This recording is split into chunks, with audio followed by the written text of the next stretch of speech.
I'm here with Alexander Mercouris, editor-in-chief of the Duran. Alexander, let's talk about Syria and the conflict that seems to be reigniting, or maybe it never went away really, in Idlib. And this time we have Syrian aircraft, and I believe Russian as well, or at least backed by Russian, you'll clarify, that did target a Turkish convoy, a Turkish army convoy. Now, I don't know if there was actual Turkish troops there, but there were Turkish-supported jihadists and rebels who were heading towards Idlib in order to secure an area that it appears the Syrian army is preparing to liberate. Now, the conflict and the tension between Turkey and Syria hasn't really gone away, even though I would say the past 6 months, Syria, the story in Syria has calmed down significantly, at least in the media. But Turkey still has a presence in Idlib. They've been in discussions with Russia as to how to proceed to deal with Idlib. And now we have this airstrike. And Alexander, it looks like Turkey and Russia may be at odds now going forward, at least in Idlib. What's going on? Right. Well, can I just remind our viewers that we get regular questions, especially on our live, from some of our viewers about the situation in Idlib. And lots of people ask us, when is the Syrian offensive going to happen?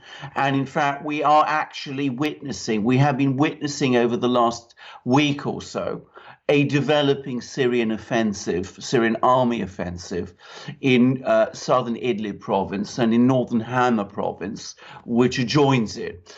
And what happened over the previous 2 weeks is that the resistance of the militant fighters there, the Islamist fighters who have been fighting the Syrian government, many of whom, let's remember, are directly affiliated with Al-Qaeda.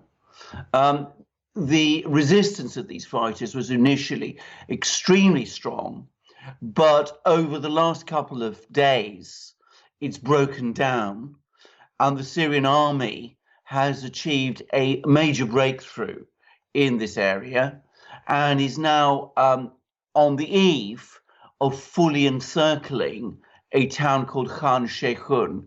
Now, Khan Sheikhoun may stir some memories with some people because it was the place which in April 2017 was a location of an alleged chemical weapons attack, which the United States blamed on the Syrian government and which led to the first missile strike that Donald Trump authorized against Syria, which took place in April 2017. So that it's quite in itself, it's a strategically important place.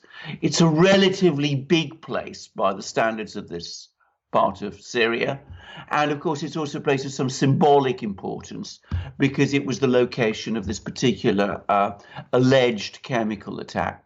Anyway, the thing to understand about Idlib is that the Turkish government of President Erdogan has been backing the anti-Assad insurgency in Syria.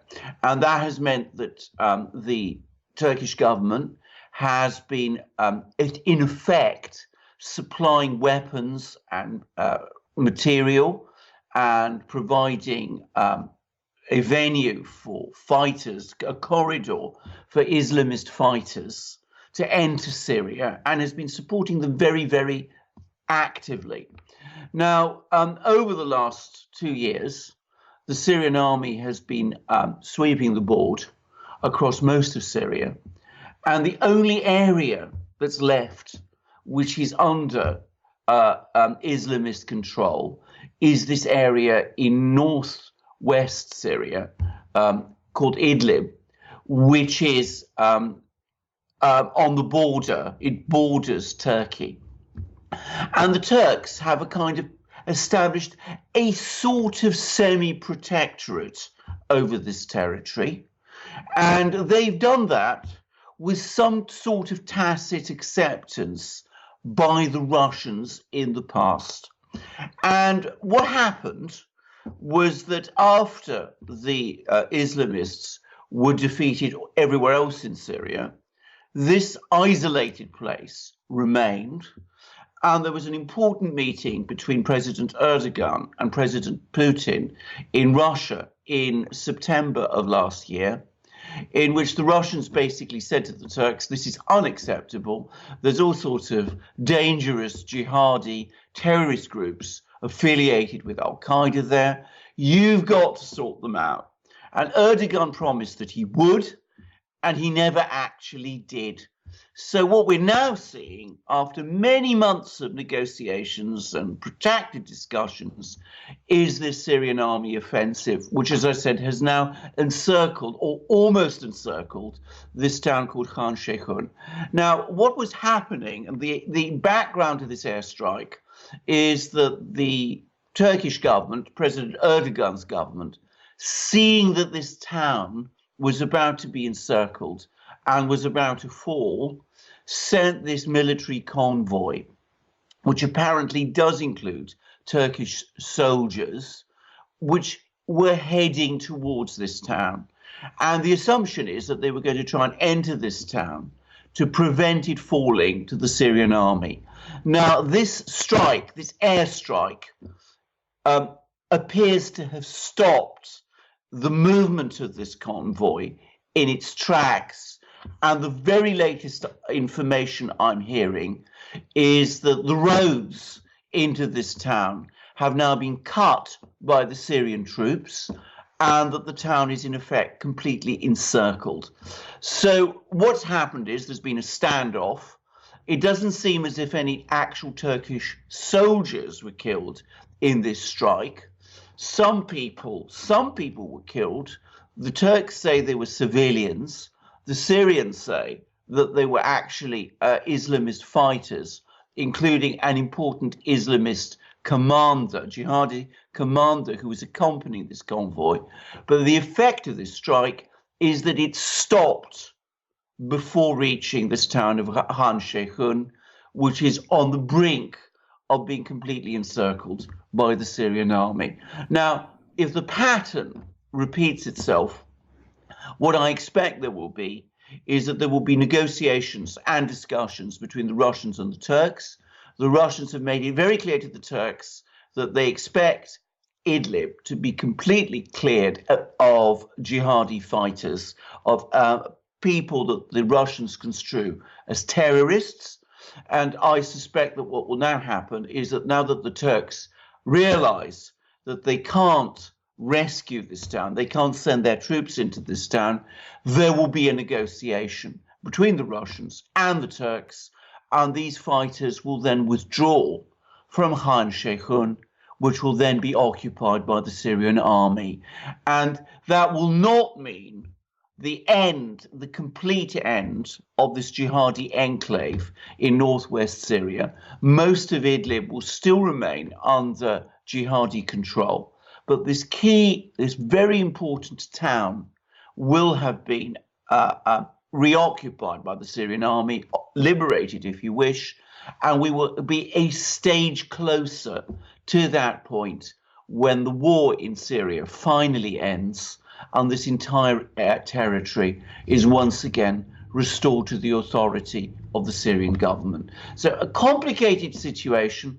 I hope I've explained it clearly, but that's why we saw this airstrike, and that's the background to that airstrike, and it explains what's happening. Well, it's a complicated situation because Erdogan is making it complicated, is he not? Why is he so insistent on controlling Idlib? What is it about Idlib that Erdogan refuses to give up? These jihadists, Al-Qaeda, Al-Nusra, I'm sure ISIS also operates there.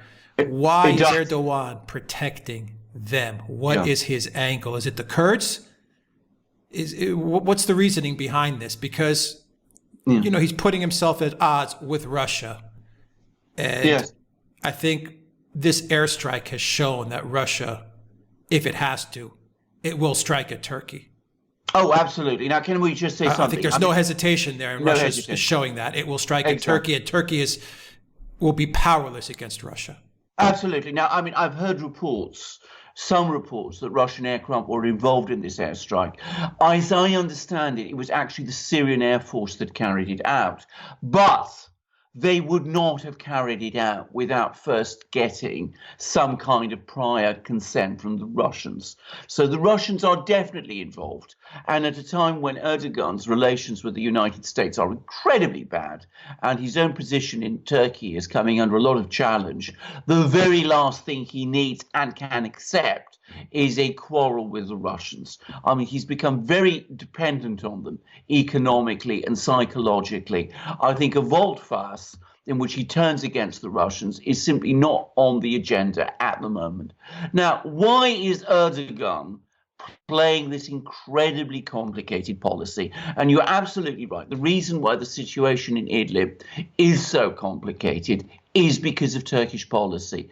The point is that when this war began in Syria in 2011, 2012, Erdogan was persuaded without he didn't need much encouragement, but he was persuaded to give all-out support to the insurgency that was seeking to overthrow President Assad.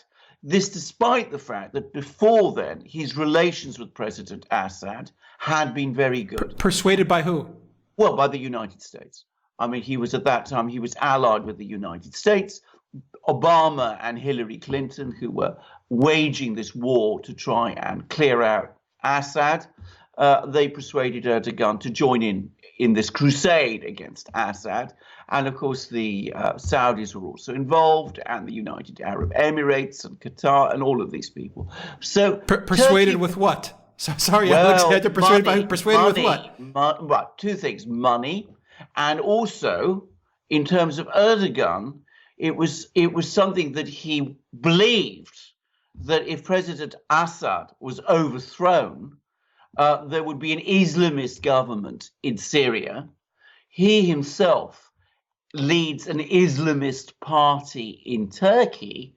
He has what he calls a neo-Ottoman policy, which is to establish Turkey as the dominant power in this kind of the Middle East.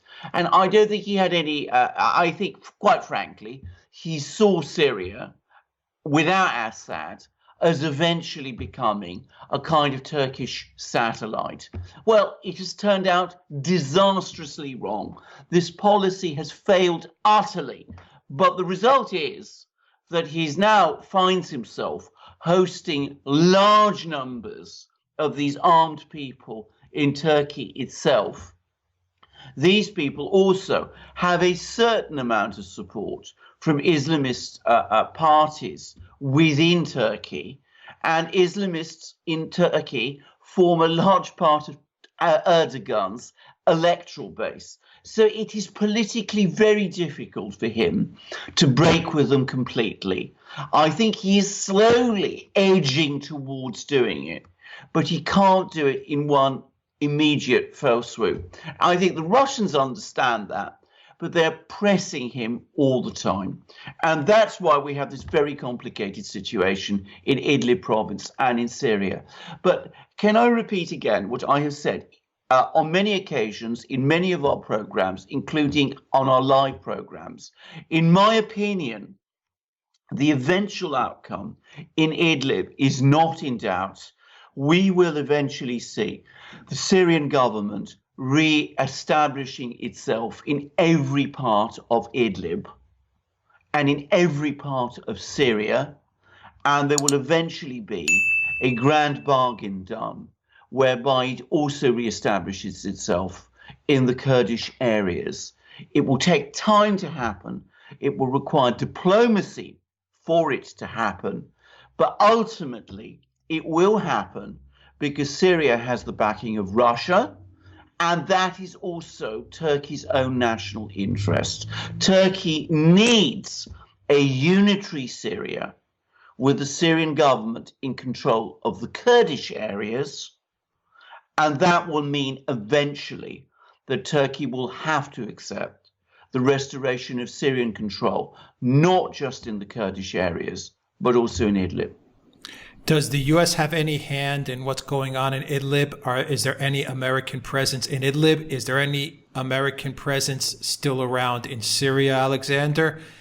And will another chemical weapons attack, false flag, another false flag, because you did mention Khan Sheikhoun, will another false flag be able to draw the U.S. in? In other words, will the jihadists, white helmets, ISIS, and these people that have done the false flags, I know it's still debatable, they did the false flags, in my opinion, they're the ones responsible for it, yes, the white helmets.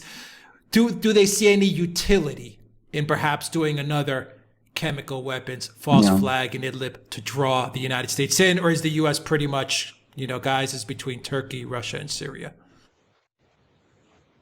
Yes, well, can I just first of all say that I share your opinion about some of these chemical weapon attacks.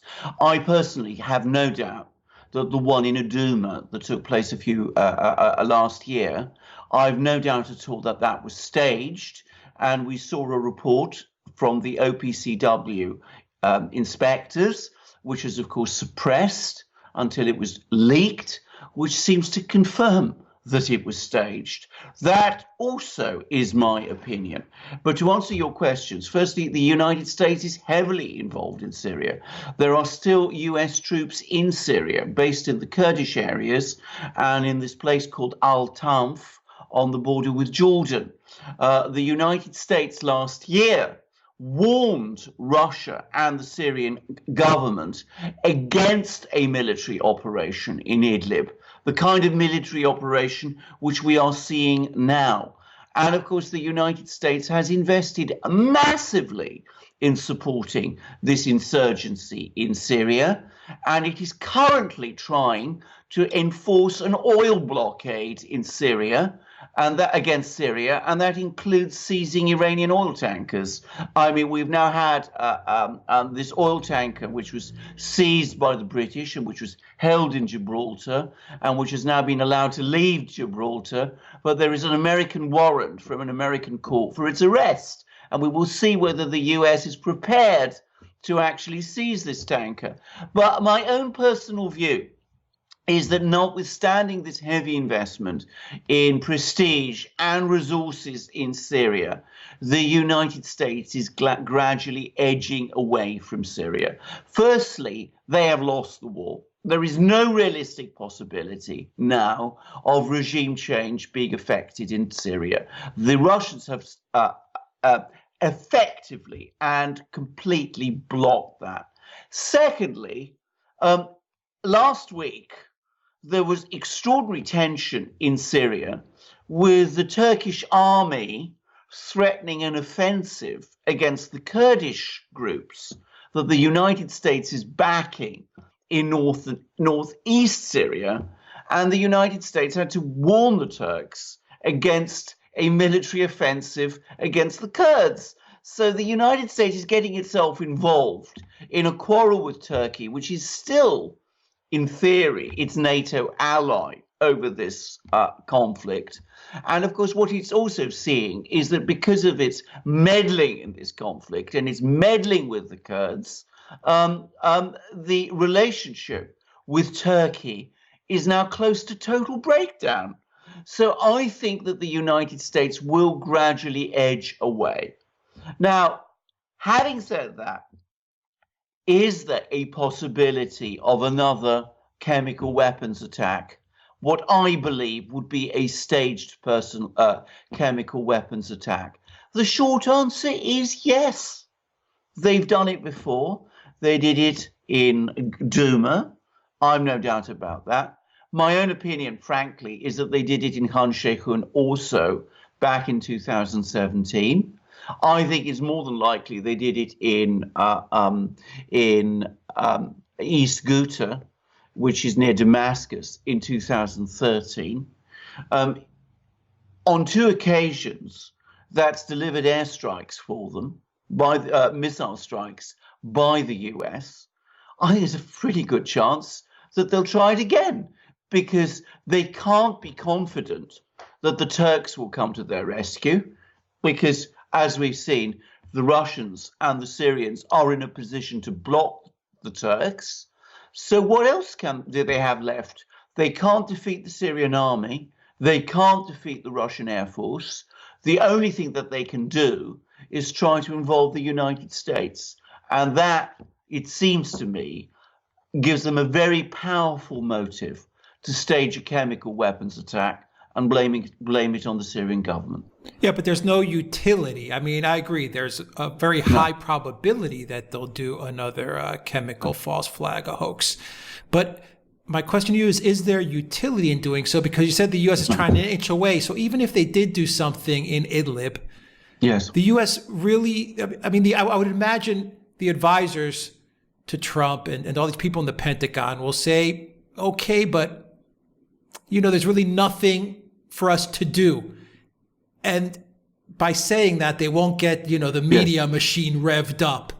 Once again, children and pictures and Ivanka Trump crying and all this stuff.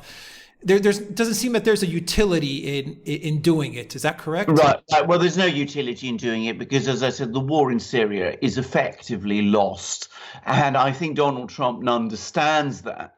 Unfortunately, the mere fact that it's lost doesn't mean it won't happen. Do you think the Pentagon understands that? Really? Yeah, I think the Pentagon understands that very well, and I think they would oppose it. Neocons? The neocons understand that? No, they don't understand it. That's the trouble.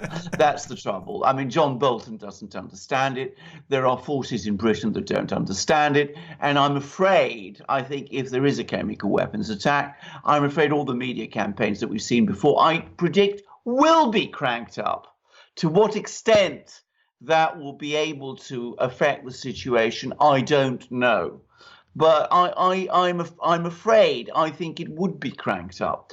The only thing I would say is every one of these attacks now has diminishing effectiveness. When the United States launched a missile strike on Syria after the alleged Khan Sheikhoun attack, I mean, it wasn't perhaps very effective, but it did do some damage. It seems that after the Duma attack, with the Syrian air defenses very heavily modernized, the effectiveness of that attack was much less. So not only is the effectiveness of these attacks reducing, but the purpose of them is also reducing also. My own personal view is that there will be a grand bargain. The Erdogan will eventually do a deal with, it'll have to be with Putin, whereby the war in Syria ends. There will be some kind of new constitution, which I don't think will mean very much, but it will exist on paper, which will be a face-saving solution. So Assad will remain president, but in a new constitutional setup with new elections. And I think the Syrian government will, as I said, restore its authority in Idlib province, which it wants and the Russians want. And it will also restore its authority in the Kurdish areas, which the Russians want and the Syrians want. And the Turks also want, and the Kurds will be granted some kind of cultural autonomy, but it will be far less than what they perhaps initially were hoping for. I think that's where we're heading. Okay, Alexander Mercouris, Editor-in-Chief of the Duran, thank you very much. Guys, if you like this video, click on the subscribe button down below. Click on the notifications bell to make sure you get notifications every time we push out a new video.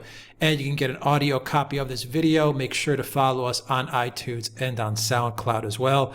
And please donate to the Duran, PayPal, Patreon, and Subscribestar. Your donation helps keep this channel up and running, and we really appreciate all donations. And of course, we also appreciate when you purchase something from the Duran shop. We have got ebooks, 2 ebooks on Russiagate. We have got an ebook on Brexit. All those ebooks have a foreword by Alexander, a special foreword by Alexander.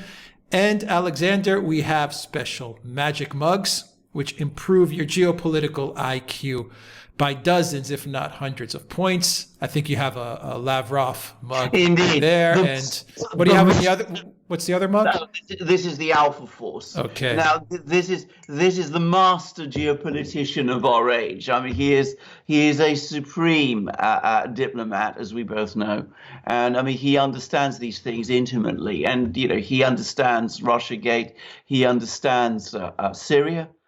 He's spent enormous amount of time on Syria with people like John Kerry, with people like Erdogan, and he's managed to advance Russia's interests and Syria's interests to an extraordinary degree, and that's because he's a brilliant diplomat. So that's why we have him on one of our amazing 15-ounce superb porcelain cups, from which, can I just say, at this moment in time, I'm drinking rose pouchon tea, because it's, again, one of my favorites. So it's a nice day, not too hot. It's the kind of day where you like a tea like that. So that's the tea I'm drinking from this mug at the moment.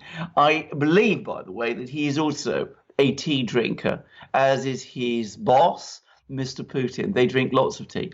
And this mug is the Alpha Force, which is, of course, this shows you the badge of the Alpha Force, which is Russia's elite special forces unit. Russia has 3 special forces units that are involved, we know, in Syria. One is Alpha Force, and they've taken on jihadis there. Another one is Vimpel, which is also an anti-terrorist unit, and they've also done extraordinary things, it seems, in Syria. The third is Zaslon, which apparently works for this man.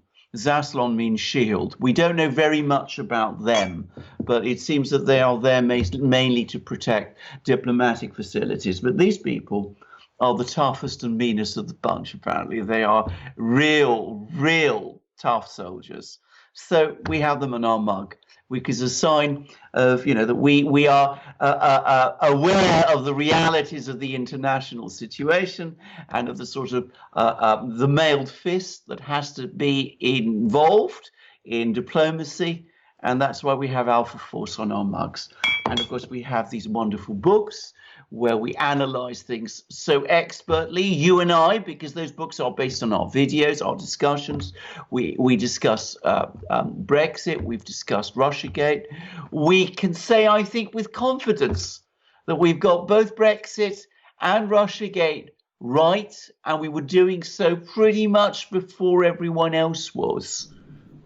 Russiagate from the onset, before people were even talking about it, we were calling it a hoax. Exactly. We were calling it a because the story was just so ridiculously dumb to begin with.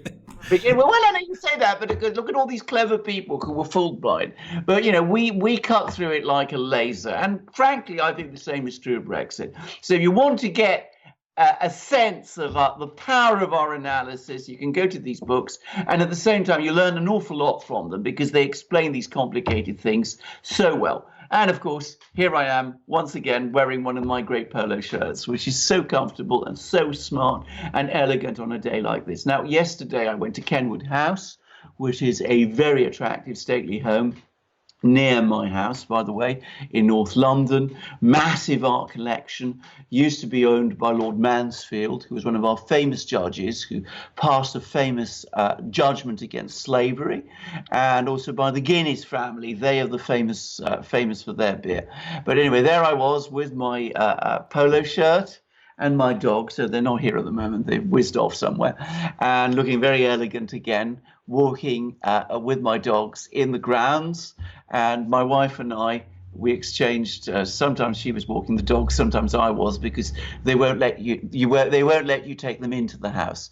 But I was wearing my polo shirt, surrounded by all these great works of art, feeling stylish as I looked at all these portraits of these aristocrats from former times, and feeling that here I was in an aristocratic setting in an aristocratic shirt. So you can buy this shirt, you can buy lots of other sorts of polo shirts, you can buy stickers, you can buy hats, you can buy hoodies, you can buy all sorts of things. You can help the Duran by doing so, you can help yourself by doing so, you can learn things from our books, look wonderful in our shirts and in our hats. Alex will tell you how to do it. Just look in the description box down below. You will see the link to the duranshop.com. Alexander Mercouris, thank you very much. Until next time, everybody, take care.